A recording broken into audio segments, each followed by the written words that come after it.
Hey there, I'm Raquel Richards, and this is What Are You Drinking? The pod on alcohol.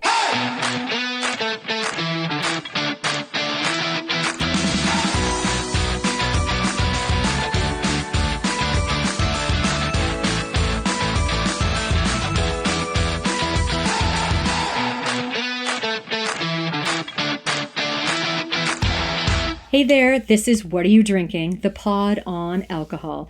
I'm Raquel Richards. This podcast is for entertainment purposes only. Do not drink and drive, and don't drink if you're underage in the country, state, or province you live in. Mocktails. Let's talk about mocktails. They're huge right now in the alcohol industry. Many booze companies are making non-alcoholic drinks or low in ABV. Well, what's ABV? ABV is alcohol by volume. And mocktails are great for people who don't drink, pregnant, or are the designated driver. And it's good for those who are cutting back or taking a part in dry January. Mocktails are good for that. So in case you're not aware of what dry January is, it's the month the average drinker stops drinking alcohol for the month of January, after the festive holiday season. I've tried it. Hasn't worked.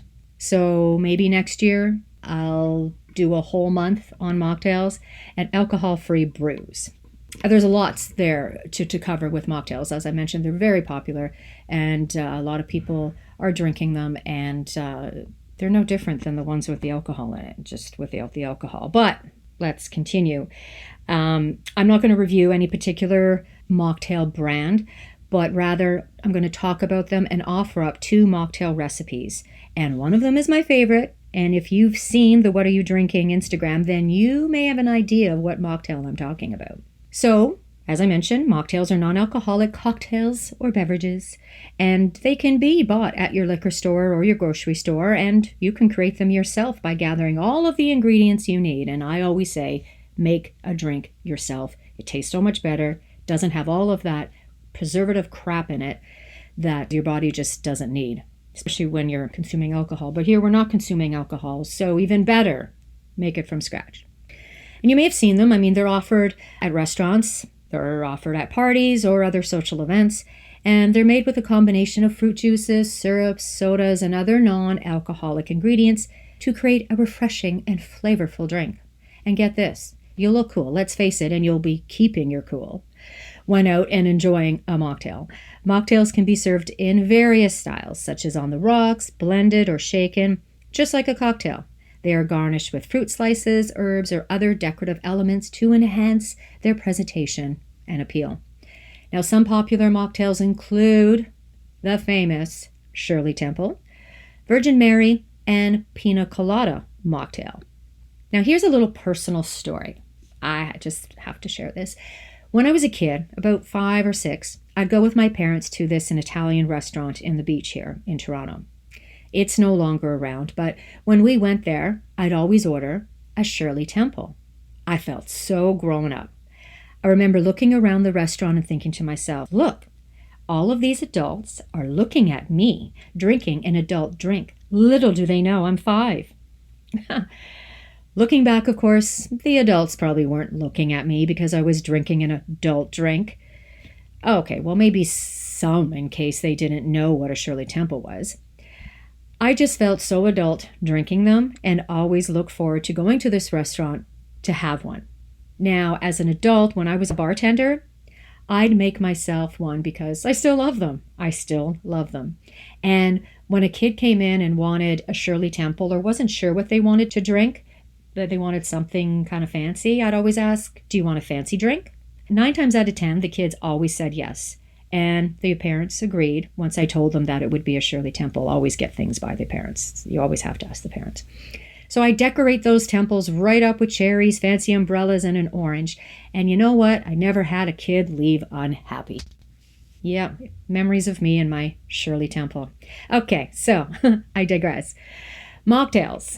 They can be created from any cocktail. That's right. Any cocktail can be a mocktail. All that's eliminated is the shot or 2 of the booze. They're also a fun and creative way to enjoy a flavorful and refreshing beverage without the effects of the booze. And that's something that people are enjoying. As I said, it'll look like you're drinking, but without the effects of alcohol and no hangover the next day. Well, okay, maybe a sugar hangover. I mean, it depends on the mocktail type and how many you had.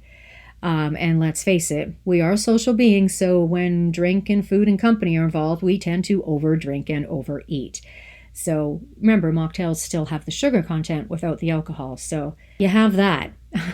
So if you're sensitive to it, you might not feel so good the next day just due to the sugar if you drink a lot. But you're not supposed to drink a lot, remember? So, mocktails. I mentioned at the top, like, who can enjoy them, and it's great for those who are underage, like I mentioned with the Shirley Temple story. And, it's great for family gatherings, for the youngins to have something to drink and feel like they're part of the party. So, non-alcoholic beers, I'm not going to necessarily go into beers here, but the non-alcoholic beers, they still have their brewing stages and include barley, yeast, hops, and any citrus added. And by the way, just another little thing here, if you have problems falling asleep, try to get your hands on some real hops. Real hops. They're like little balls, they're green, they taste awful, they don't smell that great, but drop them into some hot water and create a tea. Trust me, you'll be out like a light. So mocktails in general, they don't require distillation because they don't contain alcohol. And a drink contains alcohol requires separating alcohol from a mixture of liquids by heating and cooling the mixture to produce a concentrated solution of alcohol. Non-alcoholic wine. Stills require vinification, but the alcohol is removed through vacuum distillation called reverse osmosis or spinning cone technology. Non-alcoholic wine must legally contain less than 0.5 ABV, alcohol by volume, which is the Canadian legal limit for a beverage to be considered non-alcoholic. But a mocktail, because you're creating it just from the juices and the fruit, will be completely alcohol-free. But I'll be doing future pods on non-alcoholic beer and wine in the future. So this pod is just about mocktails and two popular ones that are easy to create. And one of them is my favorite. So here's a good question. How did the mocktail name become to be? How the story goes is that Shirley Temple, here she is again, was the original, the OG of mocktails, if you will, back in the 1930s. There's a variety of competing claims that the drink's origins, and several restaurants and hotels in Beverly Hills and even Hawaii say they invented the drink for the temple when she visited with her parents. Merriam-Webster notes that the first known use of the mocktail term is as early as 1916. The Shirley Temple is probably the most famous mocktail ever, and with all this talk about it, you may want to know what's in this sweet temple of a mocktail, and it's quite simple. A mix of ginger ale and grenadine, with a squeeze of lemon or lime to top, and a maraschino cherry. And since I mentioned maraschino cherries, let's debunk the urban myth that it takes 7 years to digest a maraschino cherry. It doesn't. You digest a maraschino just as you would any other fruit or candy. I still call it a fake cherry, definitely not a real cherry. It's very sweet, but it doesn't take 7 years to digest. So when you're having mocktails and you're out and about and you're going to be eating something, just like cocktails, they have their food pairings, and the reason is that it all comes down to the flavor of the mocktail and the flavor of the food. Since I'm reviewing mocktails, and two in particular, you'll notice the food pairings are the same as if the mocktail was, well, a cocktail. So I've mentioned at the top of the pod that I'd be letting you know the two popular mocktails, one of them being my favorite. So the first one I'm going to mention isn't my favorite. I do definitely enjoy it, but it's just not the favorite one. And that is the Virgin Pina Colada.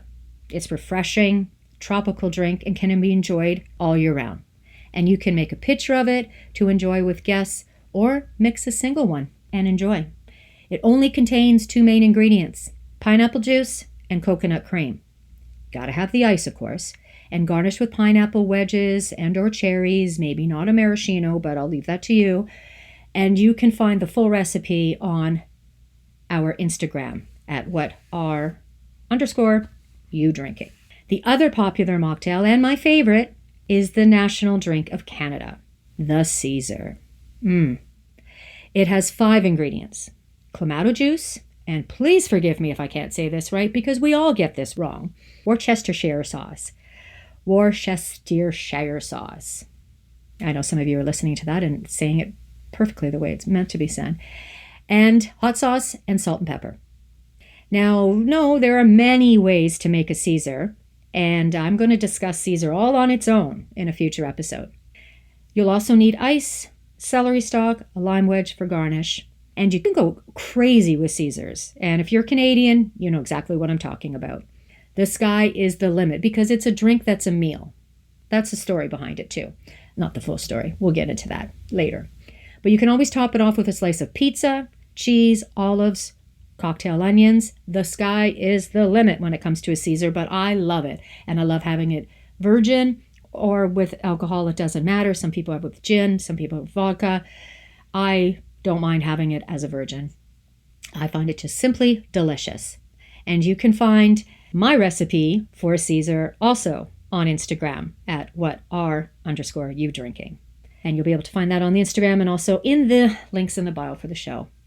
So, what is the price of mocktails? It's interesting because when you're out at a restaurant, pub, or club, they'll run you the same price or less $1 or $2 as a cocktail version. And you're like, what? I'm not drinking alcohol.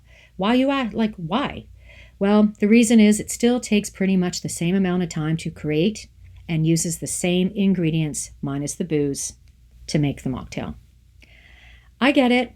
I also don't understand it either. But you go to a bar and you order a Coke, let's say, and you tell them that you're the designated driver. So you get to drink the Coke for $2 or $3 a glass. I don't know if a lot of restaurants are still doing that, but they've done that.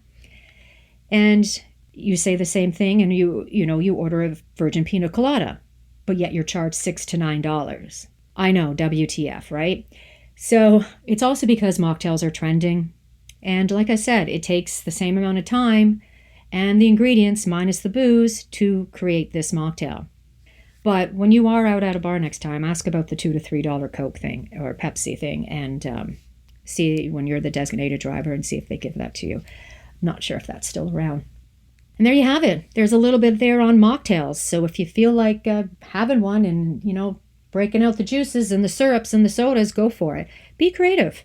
Be creative. It's lots of fun.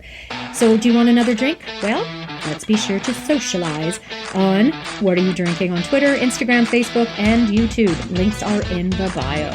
Thanks for listening. And until next time, cheers.